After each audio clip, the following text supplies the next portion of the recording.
이 종교개혁자 이 마틴 루터는 신학생 시절을 마을을 돌아다니며 이 찬양하며 이 탁발을 했다고 합니다.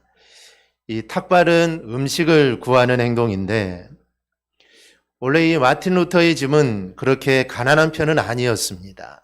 그런데 그 당시 신학을 하는 사람들은 스스로 음식을 구하는 일이 많았기 때문에 그는 탁발을 하게 됩니다. 그런데 루터는 다른 사람과는 달리 이 목소리도 좋았고 아주 찬양도 잘했기에 항상 많은 빵과 또 많은 음식을 얻을 수 있었고 그 얻은 것들을 또 다른 학생들에게 나누어 주기도 했습니다. 당시 루터의 찬양에 아주 큰 위로를 받은 이 골란드 고다라는 이 남자가 있는데 그는 루터가 탁발을 할 때마다 집으로 초대해 이 맛있는 음식을 차려주고 그리고 또 많은 빵을 싸주게 됩니다. 아마 그 남자는 루터를 도와주면서 이 청년이 자라서 종교개혁을 일으켰으면 세계 기독교 역사에 큰 인물이 되었으면 아마 이런 생각은 하지 못했을 겁니다. 다만 루터의 목소리에 그는 감동을 받았고 그래서 내가 할 수 있는 일이 뭘까? 자기가 할 수 있는 일을 루터를 도와주었던 겁니다. 그러나 그 작은 호의로 인해 루터는 신학을 무사히 잘 마칠 수 있었고 훗날 종교개혁을 하여 기독교 역사의 가장 중요한 인물이 될 수 있었던 겁니다. 사무엘상 25장을 보면 부부인 라발과 아비가일이라는 부부가 나옵니다. 이 아비가일은 나중에 이제 다윗의 세 번째 부인이 되는데요.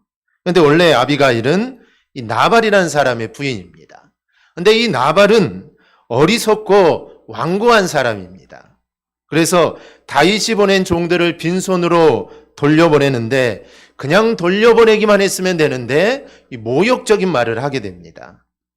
나발이 도움을 주지 않으니 도움을 안 주니 도움을 안 받으면 그만이지만 이 모욕하는 즉 자존심을 건드렸기 때문에 이게 일이 커지게 됩니다. 그래서 다윗은 나발을 죽이기 위해 나발과 그의 가족과 모든 가축을 죽이기 위해 군사를 이끌고 나발에게 가게 되죠. 이런 사실을 알고 있던 하인 한 사람이 나발의 아내 아비가일에게 가서 자초지정을 이야기를 합니다. 그런데 나발이 광야에서 안전하게 양을 칠 수 있었던 이유는 다윗이 나발에게 속한 가축과 사람을 안전하게 보호해 주었기 때문입니다. 다윗의 보호가 없었다면 나발은 양을 칠 수가 없었을 겁니다. 그런데 나발은 이 은혜를 잊어버리고 다윗에게 모욕을 주게 된 것이죠. 아비가일은 하인의 말을 듣고 급히 떡 200덩이와 포도주 2가죽 부대, 양 5마리, 볶음곡식 5세야, 건포도 100송이, 무화과 뭉치 200개를 가지고 나귀에 실어서 다윗에게로 갑니다. 다윗의 이 분노한 그 감정을 진정시키기 위해 최선의 준비를 다한 것이죠. 그리고 다윗을 만나 그의 분노를 누그러뜨리고 다윗은 다시 돌아가게 됩니다. 그래서 나발과 그의 가족을 아비가일이 살리게 된 것이죠.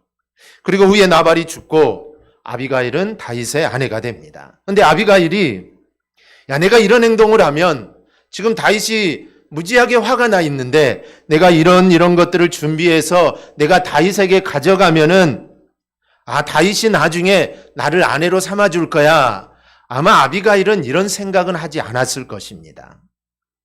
그런데 성경은 아비가일은 총명했다라고 합니다. 그의 남편은 완고하고 정말 성질이 대단했는데 그의 부인은 정말 총명했다는 것이죠. 하나님은 아비가일의 이런 지혜로운 모습을 보고 그를 들어 사용하셔서 다윗으로 하여금 범죄치 못하게 하셨던 것입니다.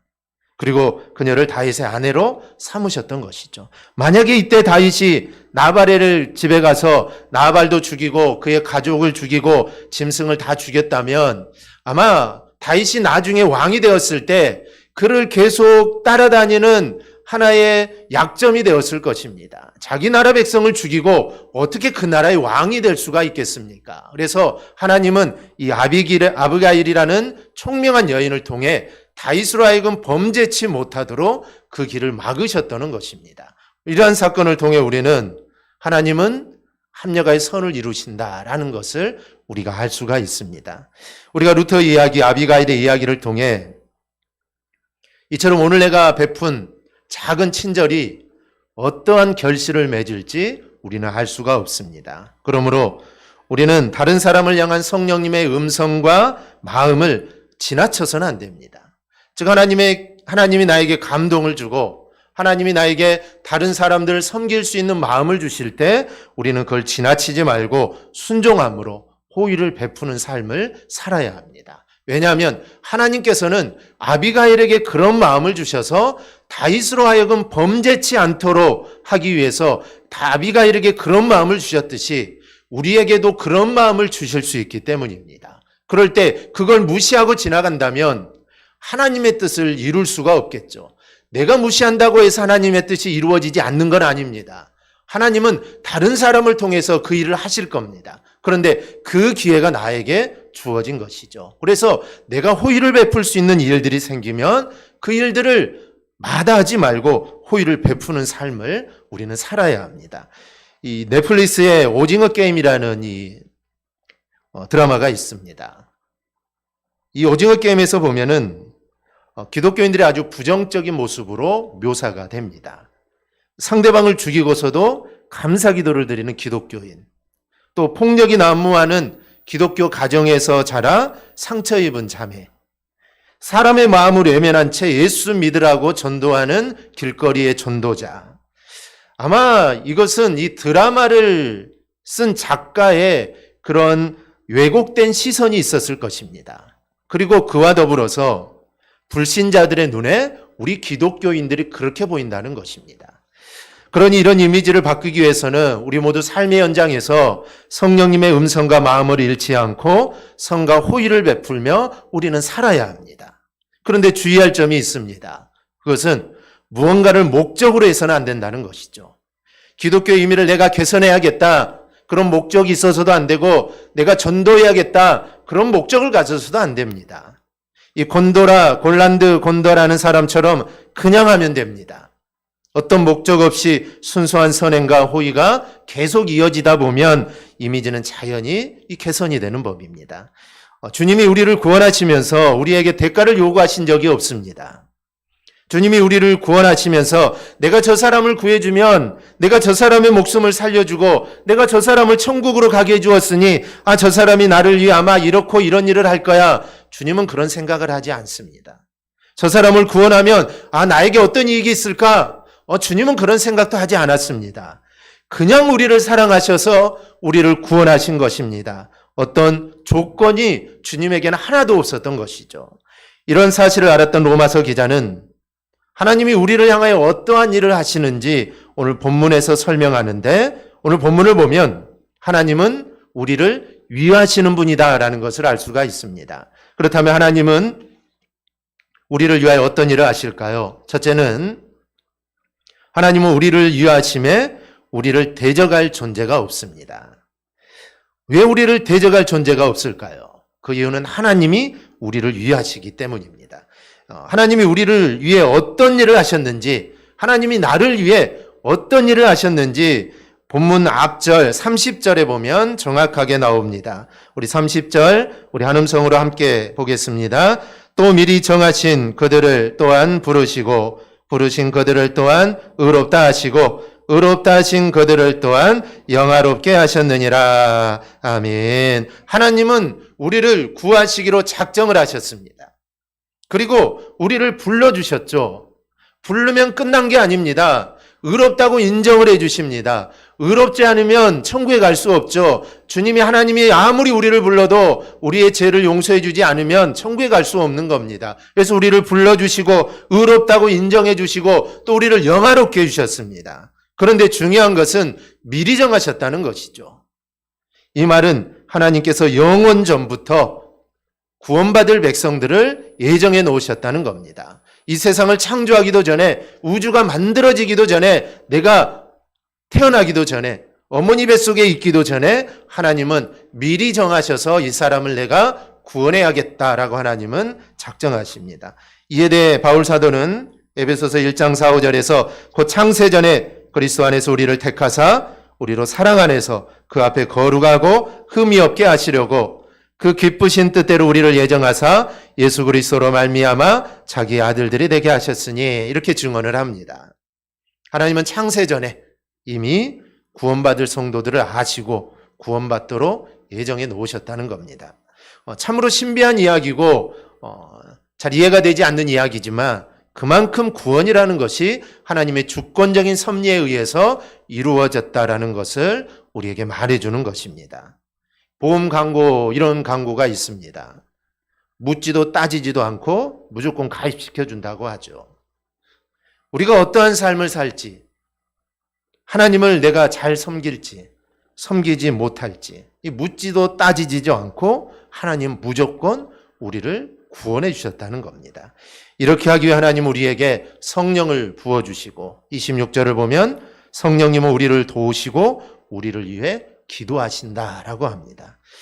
여기서 보듯이 우리는 하나님의 사랑을 받은 아주 특별한 존재들입니다. 지난주일 설교를 통해 우리는 하나님의 걸작품이라고 했습니다. 즉 최고의 작품입니다. 알리스터 맥그라스 신학자는 건강한 그리스도의 자존감은 내가 나를 어떻게 생각하고 남이 나를 어떻게 생각하느냐가 아니라 하나님이 나를 어떻게 보시느냐에 근거해야 한다라고 말을 합니다. 저와 여러분은 이미 존귀한 존재들입니다. 왜냐하면 하나님이 그렇게 인정해 줬기 때문입니다. 내가 나를 봤을 때는 그렇지 않은 것 같기도 합니다. 실수도 많이 하고 잘하는 것도 없습니다. 세상 사람들이 나를 봤을 때도 그렇게 생각할 것 같기도 합니다. 그런데 그런 것은 중요하지 않습니다. 내가 나를 어떻게 생각하느냐, 세상 사람들이 나를 어떻게 생각하느냐, 이건 중요하지 않습니다. 중요한 것은 하나님이 나를 어떻게 보느냐라는 것입니다. 하나님은 나를 존귀한 자로 보십니다. 이 세상의 그 어느 것과도 바꿀 수 없는 가장 소중한 존재로 하나님은 우리를 보신다는 것이죠. 그 얼마나 우리가 특별한 존재인지 하나님은 아들을 죽여 우리를 구원하십니다. 우리가 이런 존재이니 누가 우리의 앞길을 막고 우리를 대적할 수 있겠습니까? 그런데 어떤 사람은 마귀가 우리를 대적한다고 합니다. 마귀가 우리를 대적한다. 그런데 야고보서 4장 7절을 보세요. 그런즉 너희는 하나님께 복종할지어다. 마귀를 대적하라. 그리하면 너희를 피하리라. 우리가 하나님의 은혜를 받은 자임을 내가 알고 말씀에 순종하는 삶을 살고 마귀를 대항하며 살면 마귀가 도망간다는 것입니다. 예수님 앞에서는 마귀가 도망가고 귀신이 쫓겨났는데 그 이유가 무엇일까요? 당연히 예수님은 하나님이시니 마귀가 도망가는 건 당연하지만 예수님이 늘 기도와 말씀 가운데 살았기 때문입니다. 우리도 마찬가지입니다. 우리가 주님을 의식하고 말씀에 순종하는 삶을 살면 마귀가 우리를 해하려고 우리에게 왔다가 도망을 가게 되는 것입니다. 그러니 우리는 늘 말씀 안에서 우리가 순종의 삶들을 우리가 살아갈 수 있기를 바랍니다. 또 어떤 분은 고난과 어려움이 우리를 막는다고 합니다. 그럴 수 있습니다. 고난과 어려움이 우리를 막을 때가 있습니다. 그런데 우리가 잘 아는 본문 앞에 28절을 보십시오. 우리가 알거니와 하나님을 사랑하는 자 곧 그의 뜻대로 부르심을 입은 자들에게는 모든 것이 합력하여 선을 이루느니라. 때로 우리에게 고난이 있습니다. 어려움도 있고 질병도 있습니다. 이것은 우리가 이 땅에서 육신을 입고 살아가기 때문에 이 어려움과 고난이 없을 수는 없습니다. 다 있는 겁니다. 그러나 우리가 고난을 당하고 어려움을 당해도 우리가 주님을 바라보고 주님을 의지하며 나간다면 하나님은 우리를 반드시 선한 길로 인도하십니다. 우리를 복된 길로 인도하십니다. 우리를 합력하여 선한 길로 반드시 우리를 인도하실 겁니다. 이렇듯 하나님이 우리를 이해하심에 우리를 망하게 할 존재는 이 세상에 없습니다. 우리를 쓰러뜨릴 존재가 없습니다. 하나님이 아들을 내어주시기까지 우리를 사랑하여 구원하셨는데 우리가 망하는 꼴, 우리가 쓰러지고 우리가 어려움은 당하는 꼴 우리 하나님은 보고 계실 수가 없습니다. 아들까지 주셔서 구원한 사람들인데 그들이 어려움을 당할 때 하나님은 절대로 그냥 두고 보시지 않습니다. 우리를 위하시는 주님은 우리를 도우시고 우리를 인도하시고 우리를 반드시 축복해 주실 것입니다. 그런데 여기서 중요한 것이 있습니다.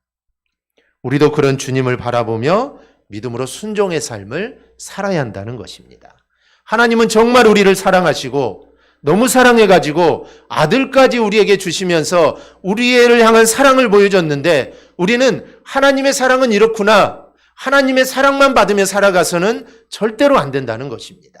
하나님의 사랑을 받은 자로서 우리도 그 하나님을 바라보며 믿음으로 순종하는 삶을 살아갈 때 합력하여 선을 이루시는 그 하나님의 은혜가 우리 안에 풍성하게 임하게 될 줄 믿습니다. 두 번째로, 하나님은 우리를 위하여 자신의 모든 좋은 것을 주시는 분입니다. 32절입니다. 자기 아들을 아끼지 아니하시고 우리 모든 사람을 위하여 내주시니가 어찌 그 아들과 함께 모든 것을 우리에게 주시지 아니하겠느냐. 하나님께서는 독생자 예수 그리스도를 죄인된 자들을 위해 십자가에 희생시켰는데 이것은 하나님의 절대적인 은혜입니다. 절대적인 은혜죠. 즉 하나님이 베풀 수 있는 은혜 중에 가장 크고 절대적인 은혜라는 말씀입니다. 이 은혜보다 더 큰 은혜는 있을 수가 없습니다. 그렇게 절대적인 은혜를 주신 하나님께서 왜 상대적인 은혜는 베풀지 않겠느냐라는 말씀입니다. 가령 어떤 아버지가 자녀에게 집을 상속해 줬습니다. 아주 어마어마하게 큰 집을 수십억에 달하는 집을 아들한테 너 가져라 상속을 해줬습니다. 집을 상속한 아버지로서 자녀에게 가구까지도 상속시켜주는 것은 이거는 일도 아니죠. 수십억에 달한 것도 줬는데 몇 배 가는 거 이거 주는 것은 이거는 일도 아닙니다. 마찬가지로 하나님께서는 당신이 가장 아끼시는 정말 하나밖에 없는 그 아들 예수 그리스도를 우리에게 주셨는데 기타의 상대적인 은사들까지 아낌없이 주는 것은 이거는 너무나도 자명한 사실입니다. 이거는 누구나 다 할 수 있습니다. 32절을 다시 보면 모든 것을 우리에게 주시지 아니하겠느냐라고 했는데 이 모든 것은 만물을 뜻합니다. 하나님은 우리들의 구원에 필요한 모든 은혜를 주시고 우리에게 선한 모든 것을 은혜로 주시고 우리의 행복에 필요한 모든 것을 우리에게 은혜로 베풀어 줍니다. 그러므로 우리들은 이 세상을 어떻게 살아가야 할지 염려하거나 근심하지 말아야 합니다. 필요한 것이 있으면 구하면 됩니다. 구하지도 않고 염려하고 근심하며 살아가는데 구하기만 하면 됩니다. 그러면 하나님이 주십니다. 왜냐하면 아들까지 주셨는데 그거 하나 못 주시겠습니까? 하나님은 우리가 구할 때마다 우리에게 아주 풍성하게 주십니다. 이는 주님의 분명한 약속이기도 합니다. 요한복음 15장 7절을 보면 너희가 내 안에 거하고 내 말이 너희 안에 거하면 무엇이든지 원하는 대로 구하라. 그리하면 이루리라. 너희는 구하라고 하십니다. 그러므로 우리 염려하지 말고 하나님께 구하시기를 바랍니다. 구하면 하나님께서 반드시 주실 겁니다. 우리가 성경을 보면 하나님을 사랑의 하나님이라고 합니다. 요한일서 4장 8절에 보면 하나님은 사랑이심이라. 하나님은 사랑이라는 것이죠. 그런데 사람들은 하나님이 사랑이라는 건 알고 있습니다. 그리고 말을 하죠. 하나님은 사랑입니다. 말을 하는데 그 사랑을 느끼지 못하고 사는 사람들이 참 많습니다. 왜 그 하나님이 주시는 은혜와 은총을 받아 누리지 못하고 살까요? 기도하면은 하나님이 응답해 주신다고 하는데 왜 기도 응답을 받지 못하는 신앙생활을 할까요? 가장 큰 이유는 믿음이 없기 때문입니다. 하나님을 믿지 못합니다. 말씀을 믿지 못합니다. 아니, 안 믿습니다. 아무리 믿으라고 해도 안 믿습니다. 그러면 왜 믿지를 않고 왜 믿지를 못하는 걸까요? 그 이유는 자신이 앞서기 때문입니다. 이 우리 말씀 앞에서 그리고 기도하면서 늘 자신의 생각이 앞섭니다. 기도하고 있지만 자신의 생각이 앞서죠. 그러니 불신앙적인 말을 하고 불신앙적인 행동을 할 수밖에 없습니다. 마태복음 14장을 보면 예수님이 바다를 걸으시는 모습을 제자들이 봅니다. 그런데 바다 위를 걸어오시는 주님의 모습을 보면서 이 베드로가 자신도 한번 물 위를 걷고 싶다라는 생각을 합니다. 그래서 주님께 주님, 저도 무리를 좀 걷게 해주세요 라고 했더니 그래, 와라. 주님이 오라는 겁니다. 무리로 걸어서 오라는 것이죠. 그래서 베드로가 무리를 걷습니다. 그러면 베드로가 무리를 걸어 주님을 만났더라 이렇게 끝났다면 이 얼마나 좋겠습니까? 이 얼마나 은혜롭습니까? 그런데 그렇지 못했습니다. 30절을 보니 바람을 보고 무서워 빠져가는지라 소리질러 이르되 주여 나를 구원하소서. 우리의 신앙도 이렇습니다. 처음에는 말씀을 믿고 주님을 봅니다. 그런데 조금 지나면 환경을 보고 조건을 봅니다. 기도하면서 환경을 보면서 이건 응답이 어렵겠는데, 이거는 하나님이라도 이거는 불가능하겠는데, 이런 생각을 가지고 기도를 합니다. 주님을 똑바로 보고 갈 때는 베드로가 무리를 걷습니다. 기적이 일어납니다. 그런데 주님을 쳐다보지 않고 바람을 쳐다보고 물결을 쳐다보니 자신이 걷고 있는 게 아주 신기합니다. 내가 어떻게 무리를 걷고 있지? 믿어지지가 않습니다. 그리고 빠지면 어떻게 하지? 이런 생각들이 들기 시작하죠. 주님을 바라보고 가면서도 그런 생각들이 계속 들어옵니다. 처음에는 그렇지 않았습니다. 그런데 가다 보니 그런 생각들이 계속 들죠. 그러자 물속에 빠집니다. 여러분, 왜 자꾸 의심합니까? 왜 안 된다고 생각하십니까? 왜 실패한다고 합니까? 그 이유는 우리가 주님을 바라보지 않기 때문입니다.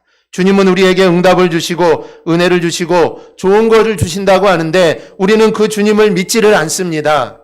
그래서 본문 32절에서 아들을 주시니가 무엇을 안 주시겠느냐라고 말씀합니다. 내가 너희에게 다 주겠는데 왜 너희는 믿지 않느냐?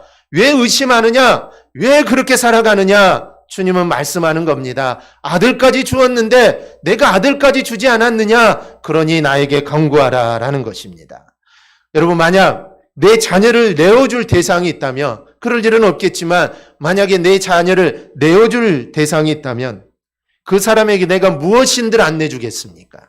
다 내어주는 것입니다. 우리에게 주님만을 바라보는 이 믿음이 우리에게 생기기를 소망합니다. 이런 믿음의 사람들이 되기를 소망합니다. 여러분, 다른 것 보지 마세요. 다른 것 생각할 필요가 없습니다. 오직 주님만 바라보고 주님만 의지하기를 바랍니다.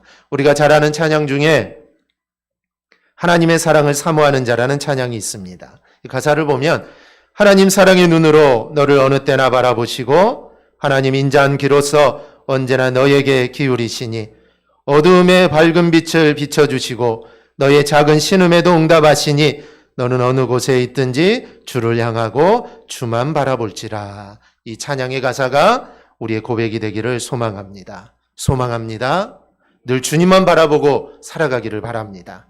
마치 해를 바라보는 해바라기처럼 우리가 주님만 바라보는 주바라기가 되기를 바랍니다. 그러게 살아갈 때 우리에게 좋은 것들로 하나님이 채워주실 겁니다. 왜냐하면 하나님이 가지고 있는 좋은 것을 우리에게 주시기를 원하시는 분이기 때문입니다. 아까워하지 않습니다. 우리가 다른 사람에게 무언가를 줄 때는 아까운 마음이 들죠. 그렇지만 하나님은 그렇지 않습니다. 아까워하시지 않습니다. 하나님이 가지고 있는 것 중에 제일 좋은 것, 최고로 좋은 것을 주기를 원하시는 분이 하나님입니다. 그래서 아들을 주신 것이죠.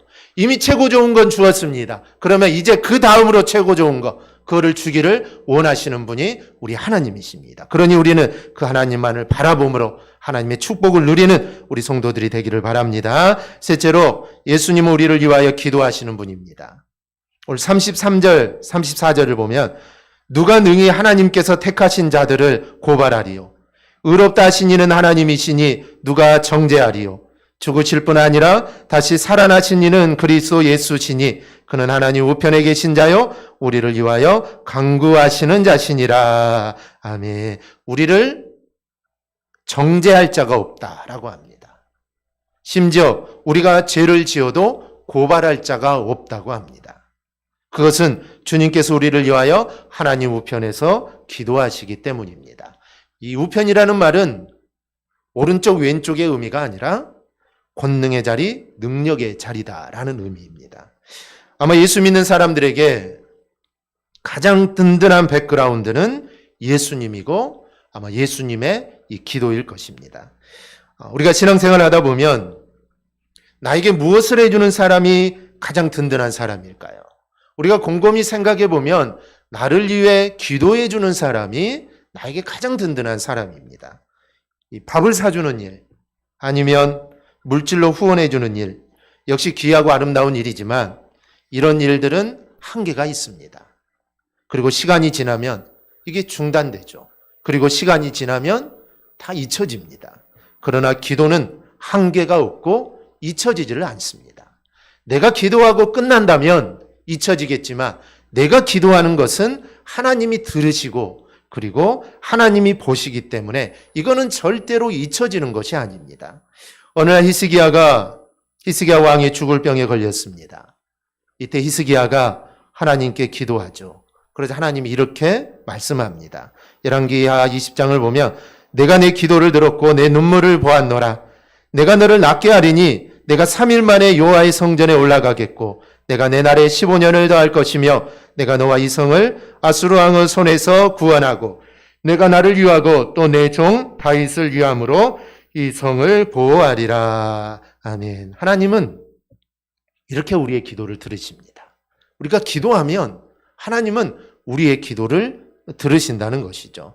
그러면 사람의 기도를 들으시는 하나님이 히스기야가 눈물로 하나님께 기도하자마자 하나님은 그 기도를 들으시고 응답하셨는데 이렇게 사람의 기도도 들으신 하나님이 우리를 위해 기도하시는 예수님의 기도를 안 들으실까요? 당연히 들으시겠죠.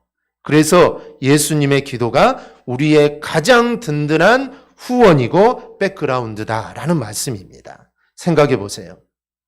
누군가가 나를 위해 기도한다면 이게 얼마나 든든하겠습니까? 나는 기도하지 못하는데 누군가가 나를 위해 기도한다면, 그것도 전심으로 기도한다면 그냥 대충 하는 것이 아니라 전심으로 기도하고 정말 눈물을 흘리며 나를 위해 기도한다면 이게 얼마나 나에게 힘이 되겠습니까? 그런데 오늘 본문은 주님이 그렇게 나를 위해 기도한다는 겁니다. 주님이 정말 눈물을 흘리면서 나를 위해 그렇게 기도해 주신다라는 것이죠. 바로 그분이 주님이시고 그분이 나의 구원자가 되십니다. 그렇다면 우리가 이런 말씀을 통해 우리가 받아야 할 메시지가 있습니다. 그것은 우리도 누군가를 위해 그렇게 해줘야 된다는 겁니다. 주님이 나를 위해 눈물로서 기도하는데 나는 그 눈물의 기도만 받고 나는 아무것도 하지 않는다? 이건 안 된다는 것입니다.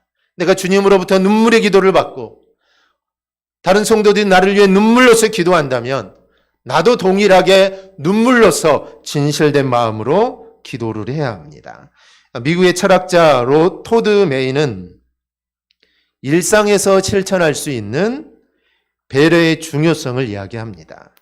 그는 나이 든 사람이 길을 건너는 것 돕기, 슈퍼마켓 계산원에게 미소 짓기, 주차 공간을 찾는 사람에게 곧 차를 뺀다고 말해주기와 같은 이런 행동을 소개합니다. 사실 이런 것들은 작은 배려입니다. 배려는 남을 존중하는 마음에서부터 시작이 됩니다.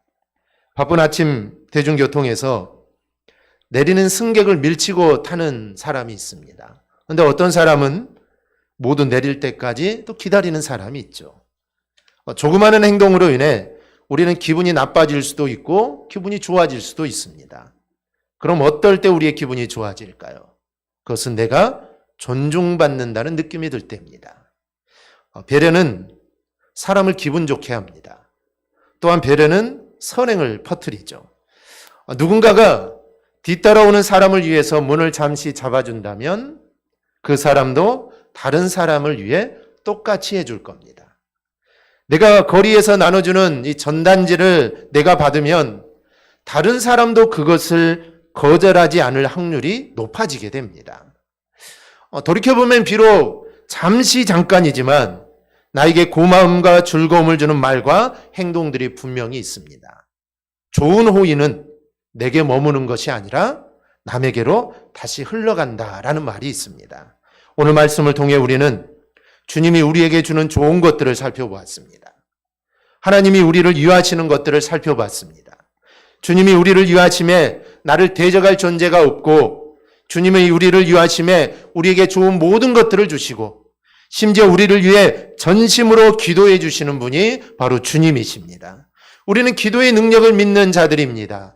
기도하면 하나님이 응답해 주심을 믿는데 그 응답은 내가 기도하는 것을 뛰어넘어 내가 기도한 만큼만 응답하는 것이 아니라 내가 기도하는 것에 몇 배를 더해서 응답해 주시는 그 하나님을 우리는 믿습니다. 즉 하나님은 넘치도록 부어주시죠. 우리는 이 사실을 기억하고 정말 우리 모두 오늘 하루 우리의 삶에 힘을 내고 용기를 가지고 우리가 살아갈 수 있기를 바랍니다. 그리고 주님이 그렇게 하신 것처럼 주님이 나를 위해 기도하고 주님이 나를 위해 자신의 생명까지도 아까워하지 않고 나를 위해 주셨듯이 우리도 주님의 그 모습을 본받아 우리도 사람들에게 하나님의 사랑 또 주님의 사랑 또 사람들에게 그를 위해 기도해 줄 수 있는 그런 마음들을 품고 우리도 그런 일들을 할 수 있기를 바랍니다. 오늘 주님이 나를 위해 하신 이유는 우리도 그렇게 하라는 것입니다. 주님이 제자들의 발을 씻기시고 기도하시고 십자가에 달리시고 이 모든 일들은 우리에게 본을 보이기 위함입니다. 너희도 발을 씻겨라 라는 것이고 너희도 기도하라는 것이고 너희도 희생하라는 것입니다. 우리에게 본을 보이신 것이죠. 주님은 그렇게 하실 필요가 전혀 없습니다. 그런데 우리에게 본을 보이신 겁니다. 오늘 말씀도 동일합니다. 하나님은 이런 분이시고 주님은 이런 분이시다 라는 것을 우리에게 알려주는 것은 너희도 그렇게 살라라는 것입니다. 너희가 말씀을 받았으니 앞으로 너희는 그렇게 살라는 것입니다. 지금까지 그런 모습으로 살지 못했다면 과거는 이제 다 내버려 두고 앞으로라도 너희들 좀 그렇게 살아라. 오늘 주님은 우리에게 이 말씀을 하시고자 오늘 이 말씀을 우리에게 주신 것입니다. 오늘 말씀 우리가 깨닫고 우리도 오늘 말씀처럼 정말 다른 사람들을 위해 기도해주고 호의를 베풀고 나를 희생함으로써 그리스도의 사랑을 나타낼 수 있는 저 여러분이 꼭 되기를 주님의 이름으로 축원합니다. 아멘. 기도하겠습니다.